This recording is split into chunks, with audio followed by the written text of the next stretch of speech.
l'éjaculation prématurée ou précoce, elles sont toujours responsables à 100% de ce qui leur arrive? Non, non, faut pas leur jeter la pierre. Il y a une étude très intéressante. Alors, il y a un petit pourcentage d'hommes qu'on ne peut pas y arriver. Toutes les études, ils ont tout essayé, rien ne marche. C'est-à-dire qu'ils ne peuvent pas ne pas se retenir. Voilà, c'est ça. Ça part sans qu'il n'y ait possibilité de contrôler, quoi qu'il arrive. Voilà. D'accord. Ils peuvent travailler sur eux pendant 20 ans, ça. Utiliser la respiration, plein de techniques. De toute façon, il y aura un réflexe qui amène à l'éjaculation rapide. Et il y a une étude asiatique de février 23 qui, alors là je vais reprendre mon petit papier, du journal d'andrologie, donc sur les éjaculateurs prématurés. Ouais.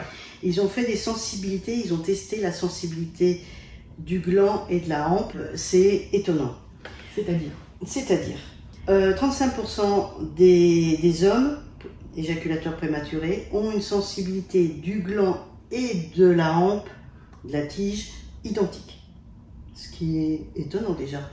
Donc, normalement, le gland a beaucoup plus de terminaisons nerveuses et donc est beaucoup plus sensible que la hampe. Et là, c'est égal, c'est-à-dire qu'il y a le même niveau de sensibilité sur la tige et sur le gland. Ah oui, d'accord, ok. Et là, il y a 9,9% de sensibilité uniquement sur le gland.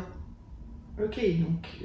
Et il y a 54,6% de sensibilité uniquement de la hampe, de la tige. De la tige, ça veut dire que dès qu'il y a un mouvement de pénétration, t'es mort. C'est ça. Ok, c'est-à-dire que tu ne peux plus contrôler puisque c'est sensible. Voilà, alors donc quand tu essayes avec un anesthésiant juste sur le gland, bah, ça marche pas, il faudrait sur tout.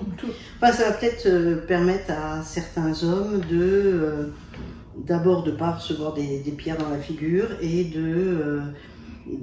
d'essayer autrement. Ouais. Et ça va permettre aux sexologues d'être au courant de cette dernière étude. À bientôt. Au revoir.